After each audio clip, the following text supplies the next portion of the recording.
licala lami. Thokozani, Thokozani, thokozani, thokozani, thokozani. sihlengwe igazi lakhe elophela izono zethu esiphambanweni sakhe. Ngomdumiso umhlengi wami, ngobe ngizuzelikhaya, wangilwela, wangimela, babemshaya ngenxa yami. Thokozani, thokozani, thokozani, thokozani, sihlengwe igazi lakhe, sihlengwe igazi lakhe, elophela izono zethu, elophela izono zethu, esiphambanweni sakhe. Ngomdumiso mhlengi wami, ngibonga inkosi yami, ingisiza ngimahlule usathani isitha sami. Thokozani, thokozani, thokozani, thokozani, sihlengwe igazi lakhe, sihlengwe igazi lakhe, elophela izono zethu, elophela izono zethu, esiphambanweni sakhe. Ngomdumiso mhlengi wami, waliyazwa ngenxa yami, ungihlanza ezonweni, sengimthanda umfeli wami. Thokozani, thokozani, thokozani, thokozani, sihlengwe igazi lakhe, sihlengwe igazi lakhe, elophela izono zami. Ngilahlile. Yebo. Ngomdumiso siqedile ama-stanza. sibuyela kuthokozani. Singabuyela kuye. Thokozani, Thokozani, thokozani, thokozani, thokozani, ngihlenge yini. Ngilahlile futhi. Ulahla kuthokozani wesi-2, ucula uthokozani wesi-2 ngosihlengwe igazi lakhe. So by the time ufika kwisihlengwe ngeke usakhona ukuyicula, leyaphuma completely. Mahula 19 verse 14.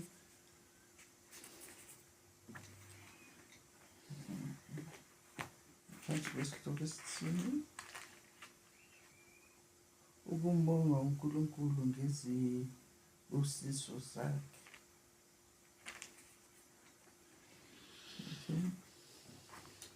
Number 13. Uthi londe inceku yakho nasezonweni ezihlazisayo, mazingabusi phezu kwami, ikhona ngiyakube ngiphelele, ngingabe ngisava necala eziphambukweni ezinkulu. Amazwi omlomo wami nokuzindla kwenhliziyo yami makuthandeke ebusweni bakho, Jehova, dwala lami nomhlengi wami. amazwi akhuluma kuDavida athi ilende inceku yakho nasezonweni ezihlazisayo. Nathi siyakhuleka ukuthi uNkulunkulu asilonde nasezonweni ezihlazisayo. Amahubo 19 verse 14. Ngicala ku-13 uthi ilonde inceku yakho nasezonweni ezihlazisayo, mazingabusi phezu kwami, yikhona ngiyakuba ngiphelele.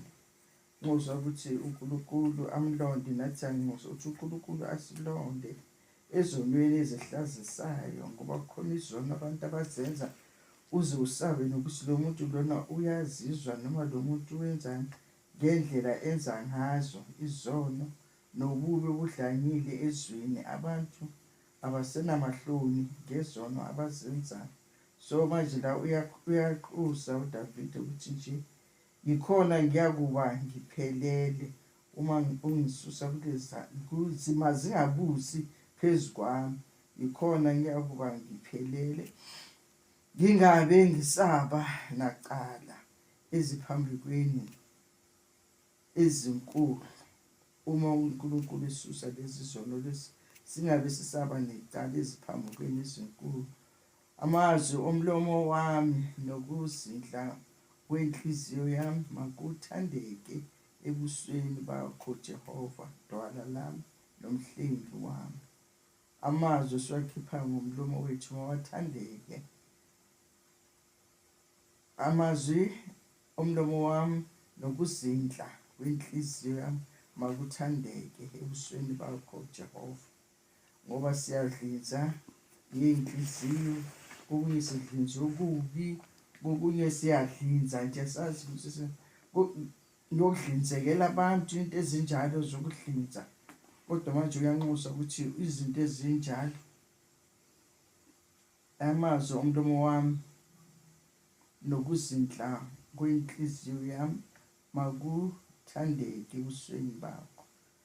Sizimisele kuNkulunkulu ukuthi ukuzindla kwethu namazwi omlomo wethu singakhulumi okubi ngomlomo wethu okumswabisayo uNkulunkulu onokusabisa abantu uma sikhuluma, kepha masibe umlomo wethu mawuzindle ngamazwi amahle, amazwi kaNkulunkulu akaJehova, ngoba uJehova uyidwala lethu nomhlengi wethu.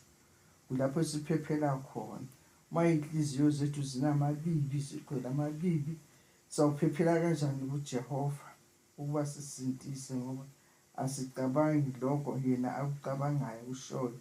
Yingakho sinxusa njalo ukuthi siqolele izono zethu, ngoba sikade sona singabhekanga, sona singesimabomvu, sona ungekho aware ukuthi uyona, kanti wonile. Yingakho sicela uxolo njalo nje kuNkulunkulu, sicela njalo ukuthi asithethelele izono zethu, ngoba sidlinza kabi, sikhuluma okubi. Shuthi ilanga lishoni kokunye umuntu angazange akhulume kabi, akhulume okubi okuthuthelisanayo nokuthuthelisa abanye abantu. Njengoba nasekuma-TV sibuke ezinye izinto zisithuthelisa abazenzayo benganaki ukuthi abanye abantu bayathuthela ngalento lena abazenzayo esizibonayo la kuma-TV. Nasekuhambeni, nasezweni, nasekuphileni kwethu, uNkulunkulu ubekile ukuthi imilomo yethu nenhliziyo zethu zidlinze okuhle ngayo ngaso sonke isikhathi. Amen. Amen. So, lokugcina. Ngomdumiso Mhlengi wami walinyazwa ngenxa yami, ungihlanza ezonweni, sengimthanda umfeli wami. Thokozani, thokozani, thokozani. Sengilahlile futhi. Yebo. Ngicela thokozani, thokozani, thokozani, thokozani, sihlengwe igama